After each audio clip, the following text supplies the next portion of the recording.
কিঞ্চিৎ আশ্চর্য বোধ করল। যোগমায়া কাদম্বিনী সম্পর্কে শ্রীপতিচরণ বাবুকে সংক্ষেপে বুঝিয়ে দিলেন। শ্রীপতিবাবু সহজেই যোগমায়ার সকল প্রস্তাব মেনে নিল, যা যোগমায়া ভালো চোখে নিল না।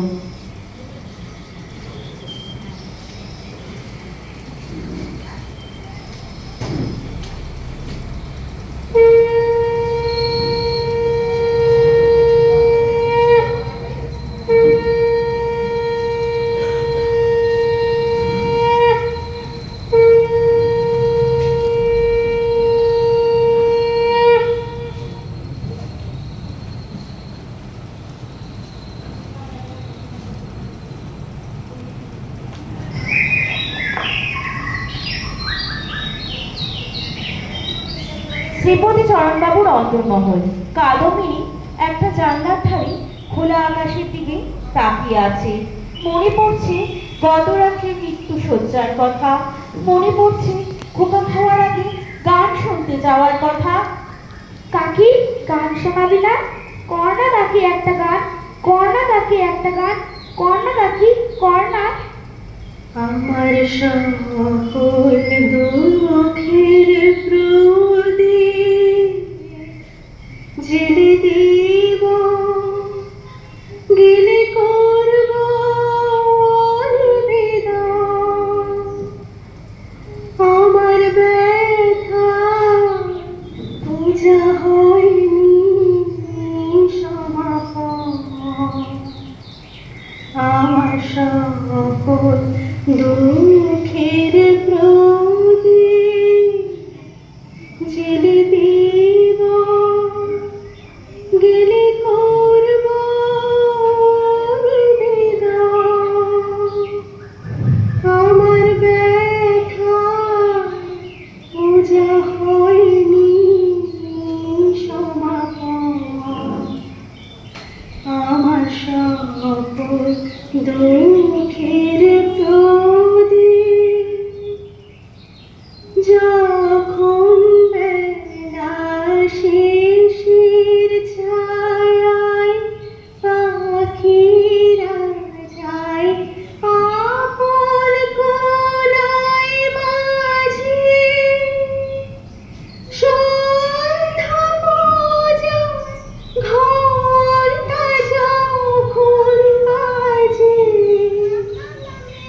যখন বেলা শিশির ছায়ায় পাখিরা যায় আপন কোলায় মাঝি, সন্ধ্যা পূজা ঘণ্টা যখন বাজে, তখন আপন শেষ ঘাটে জানবে জীবন। আমার ব্যথা পূজা হবে সমাপন, আমার সকল দুঃখের প্রদীপ। কাদম্বিনী, তোর গানের গলাটা না একেবারে আগের মতোই আছে। কতদিন পর তোর গলায় গান শুনলাম। বড্ড ভালো গান করিস রে তুই, মনটা একেবারে জুড়িয়ে গেল। নে চা মুড়ি খা। এই নে ধর। আমার ফ্যালফ্যাল করে তাকিয়ে আছিস কেন? তোকে না দেখে মনে হচ্ছে তুই আর তোর মধ্যে নেই। কি হয়েছে তোর? কিছু না। কি হলো? খা। মনে হচ্ছে যেন তোর কাছে নতুন কোনো খাবার। চা মুড়ি কি খাসনি কোনোদিনও নাকি? এটা কি? কেন চা মুড়ি? তোর মনে নেই ছোটবেলায় ছাতিম তলায় বসে মা চা মুড়ি করে দিত, আর আমরা দুই সই খেতে খেতে কত গল্প করতাম। ছাতিমতলা? হ্যাঁ, ছাতিম তলা। কেন তুই কি আমাদের বাড়ির কথা ভুলে গেলি? এই বিশ্ব সংসারই তো আমার বাড়ি, তোর আর আমার বলে তো কিছু নেই। মানে কি যা তা বকছিস তুই? এখন খাবো। খাবো? কিন্তু কি খাবো? এ খাবার কি আমার খাওয়া উচিত? আমি যা তাতে কি এ খাবার আমায় মানায়? সে আবার কি ঢঙের কথা বলছিস কাদম্বিনী? তোর মাথাটা কি একেবারে গেছে নাকি নাকি হেয়ালি করছিস? হেয়ালি কার সাথে করব? তুই আমার কে? তোর জগৎ আর আমার জগৎ তো ভিন্ন। নে, অনেক হয়েছে। টাকা ঠান্ডা হয়ে গেল, এবার খা তো। এমন সময় শোষো করে জানলা বরাবর একটা শীতল হাওয়া বয়ে যায়, সাথে সাথে কাদম্বিনী সেদিক পানে ধেয়ে যায়। আহ, এই শীতল বাতাসই আমি চাইছিলাম। এ আমার বড় চেনা, আমার সারা শরীরে লেগে আছে, আমার রন্ধ্রে রন্ধ্রে প্রবেশ করে আছে। আমি আমার বাসস্থান খুঁজে পেয়েছি। ওরা আমায় ডাকছে, আমাকে যেতে হবে, আমাকে যেতে হবে। আমি যাই, আমি যাই। কি হলো সই? কি হলো তো? না, কাদম্বিনীর মাথাটা মনে হয় একেবারে খারাপ হয়ে গেছে। আসুকুনি, একটা কভারেজ দেখানো জরুরি। কাদম্বিনী, কাদম্বিনী। কি হলো? অমন হন হয়ে কোথায় চললে? এই নাও ধরো, তোমার শরীরের জন্য কিছু কাপড় চোপড় এনেছি। কি হলো? অমন বড় বড় করে তাকিয়ে আছো যে? সইয়ের উপর তোমার দরদ তো দেখছি উতলে উঠেছে। আবার প্রেমে পড়নি তো? আর তোমাকে দিয়ে বিশ্বাস নেই, সুন্দরী দেখলে আরে তুমি কম সুন্দরী বলো। রঙের জ্বালায় আর পা চিনে। কাদম্বিনী, কাদম্বিনী, দেখ তোর দাদাবাবু তোর জন্য কি এনেছে। কাদম্বিনী। কি রে, এভাবে চিৎকার করলি যে? আমি কি ভূত না প্রেত? আমাকে দেখে এমন চিৎকার করে উঠলি? এই নে, তোর জন্য তোর দাদাবাবু নতুন কাপড় চোপড় এনেছে। ধর। কাপড় চোপড়? আমি কাপড় চোপড় দিয়ে কি করব? এ তো তোদের জন্য, তোরা যারা এ জগতে থাকিস। আমার জগতে তো কাপড় চোপড়ের কোনো প্রয়োজন নেই। তোর মাথাটা কি একেবারে গেছে? কি বলছিস তুই নিজেই জানিস না? ওকে আমি মাঝে মাঝে বুঝে উঠতে পারি না বাপু। না বোঝার তো কিছু নেই। তোর স্বামী আছে, সন্তান আছে, ঘর কন্যা আছে। তুই এ জগতে স্নেহ মায়া মমতা নিয়ে বিরাজ করছিস। আর আমি, আমার কি আছে?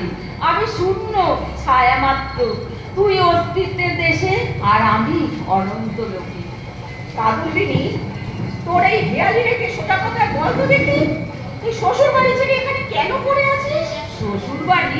আমার শ্বশুর বাড়ি কোথায়? আর মরণ, ওরা কখনই বলে নাকি? তোর মাথাটা কি একদম খারাপ হয়ে গেল? দেখ কাদম্বিনী, 1 মাস হয়ে গেল তুই এখানে রয়েছিস। তুই একে যুবতী, তার উপরে সুন্দরী। এভাবে তোর আর এখানে থাকাটা ভালো দেখাচ্ছে না। লোকে বলবে কি? লোকের সঙ্গে আমার সম্পর্ক কি? তোমার না থাক, আমার তো আছে। আমরা পরের ঘরে গরুকে কি বলে আটক করে রাখবো? আমি কি তোমাদের কেহ? আমি কি এ পৃথিবী? তোমরা হাসছো, কাঁদছো, ভালোবাসছো, সবাই আপন আপন লয়ে আছো। আমি তো কেবল চেয়ে আছি। তোমরা মানুষ আর আমি ছায়া মাত্র। বুঝতে পারি না ভগবান আমাকে তোমাদের এই সংসারের মাঝখানে কেন রেখেছেন।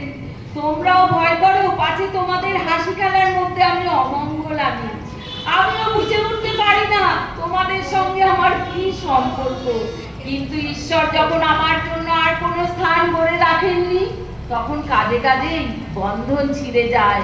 তবু তোমাদের কাছেই ঘুরে ঘুরে বেড়ায়। কাদম্বিনী যতই দুর্বোধ হয়ে উঠিল, যোগমায়া তাহার উপর ততই রাগ করিতে লাগিল। ভাবিল এ কি উপদ্রব স্কন্ধের উপর চাপিল। আবার আরেক বিপদ, কাদম্বিনী আপনি আপনাকে ভয় করে। এই জন্য বিজন দ্বিপ্রহরে সে একা একা ঘুরে ঘুরে এক একদিন চিৎকার করিয়া উঠিল এবং সন্ধ্যাবেলায় দীপালোকে আপনার ছায়া দেখিলে গা ছমছম করিতে থাকিল। তাহারই ভয় দেখিয়া বাড়ি শুধু লোকের মনে একটা ভয় জমিয়া গেল। চাকর দাসীরা এমনকি যোগমায়ও যখন তখন যেখানে সেখানে ভূত দেখিতে আরম্ভ করিল। একদিন এমন হইল, কাদম্বিনী অর্ধরাত্রে আপন শয়ন গৃহতে কাঁদিয়া বাহির হইয়া একেবারে যোগমায়ের গৃহত্বে আসিয়া কহিল, দিদি, দিদি, দিদি, দিদি, তোমার দুটি পায়ে পড়ি গো, আমায় একলা ফেলে রেখো না। তুই কি চাস বল দেখি কাদম্বিনী? আমি আর কিচ্ছু চাইনি, তোমার পাশের ঘরে একটু ঠাঁই দাও। ওখানে আমি একলা থাকতে পারছি না। ওরা প্রতিনিয়ত আমাকে ডাকে। ওরা ওরা কাছে তুমি জানতে চেয়ে না গো, কেবল আমাকে একটু তোমার পাশের ঘরে। না, যোগমায়া, এতটা নিষ্ঠুর হইও না। তোমারই তো বাল্যকালের সই, দেখে নিশ্চয়ই বিপদে পড়ে তোমার আশ্রয় নিয়েছে। তা আমি কি ওকে জলে ফেলে দিয়েছি? না না, আমি তা বলছি রে, আমাদের পাশে যখন থাকতে চাইছে, পাশের ঘরটা তো ফাঁকাই পড়ে আছে, থাক না ও ওখানে। ঠিক আছে, তোর দাদাবাবু যখন চাইছে থাক তুই পাশের ঘরে, তবে বলে দিলুম কোনো রকম জানি বাড়াবাড়ি না দেখি। যোগমায়া, কিছু মনে করো না কাদম্বিনী, কিছু মনে করো না।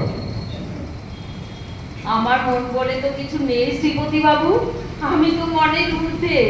যেখানে আপনাদের ভাবনা শেষ সেখানেই আমার শুরু। এ তোমার অভিমানের কথা।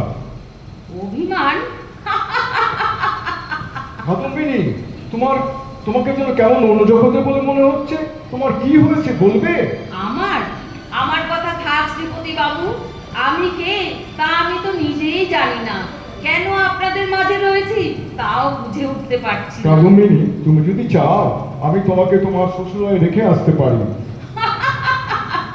কি হলো, অমন অদ্ভুতভাবে হাসলে যে? আলয়? আমার তো নির্দিষ্ট কোনো আলয় নেই শ্রীপতি বাবু। এই যে আপনি দয়া পরবশত আপনাদের পাশের ঘরে ঠাঁই দিয়েছেন, এটাই এখন আমার আলয়। আবার যখন আমার ডাক আসবে তখন কখন যে মহা আলয়ের কথা আমি পাড়ি দেব তা আমি নিজেও জানি না। কই গো, কোথায় তুমি? যাই। এই কারণে কাদম্বিনীকে পাশের ঘরে থাকার অনুমতি দিয়েছো? তুমি এসব কি বলছো যোগ? থামো, তোমাদের পুরুষ মানুষদের আমরা হাড়ে হাড়ে চিনি। সুন্দরী দেখলেই একেবারে পেটে হাবুডুবু খাও। আহ, কি যাতা বলছো যোগমায়া? যাতা বলছি? বলি রাত দুপুরে ওর সাথে এতক্ষণ ধরে কি কথা হলো শুনি? তুমি বিশ্বাস করো, অন্য কিছু নয়, এই তোমার গা ছুঁয়ে। আমি কিছু শুনতে চাইনি। আমার এই সাধারণ সংসার ভাঙার আগে ওই হতচ্ছাড়িকে বিদায় করার ব্যবস্থা করো বলে দিল। যোগমায়া, মাথাটা একটু ঠান্ডা করো, আমার কথা। আমার কোনো কথাই আমি শুনবো না। কালে তুমি রানীঘাটে যাবে। বাস্তবিক সাধারণ স্ত্রী জাতির পরে পুরুষ মানুষের একটা নির্বিচার পক্ষপাত আছে, এবং সেই জন্য স্ত্রী লোকেরাই তাহাদিগকে অধিক অপরাধী করে। নিঃসহায় অথচ সুন্দরী কাদম্বিনীর প্রতি শ্রীপতিবাবুর করুণা যে যথোচিত মাত্রার চেয়ে কিঞ্চিত অধিক ছিল, তাহার বিরুদ্ধে তিনি যোগমায়ার গাত্র স্পর্শপূর্বক শপথ করিতে উদ্যত হইল, তাহার ব্যবহারে তার প্রমাণ পাওয়া যাইত। তাই তার স্ত্রী তার অসার কর্তব্য বুদ্ধিতে নানা প্রকার আঘাত দিতে লাগে। কাদম্বিনীর শ্বশুর বাড়িতে খবর দেওয়া যে তার বিয়ের শান্তি রক্ষার পক্ষে একান্ত আবশ্যক, তাহা আমি বুঝিতে পারিলেন। অবশেষে স্থির করিলেন হঠাৎ চিঠি লিখিয়া ভালো ফল নাও হইতে পারে, অতএব রানীহাটে নিজে গিয়া সন্ধান লইয়া যা কর্তব্য স্থির করিলেন।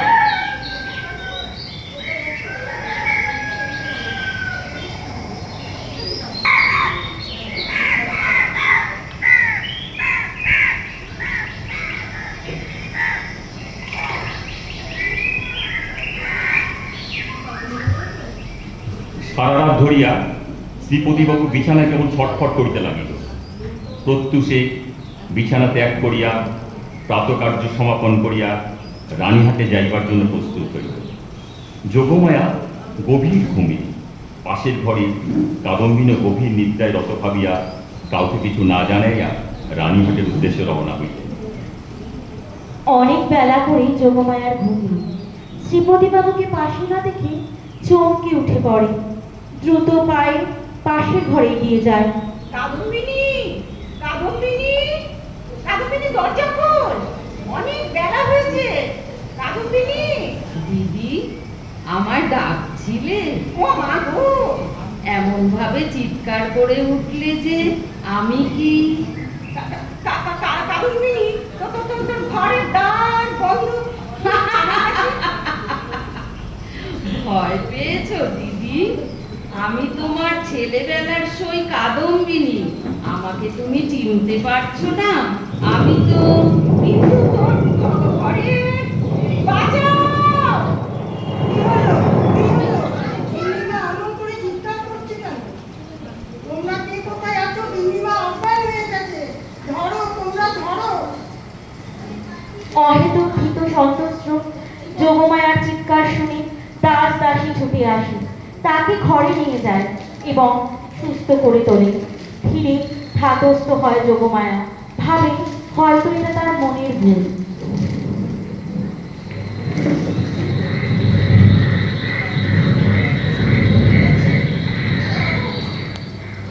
রাত্রি প্রায় যখন 10টা,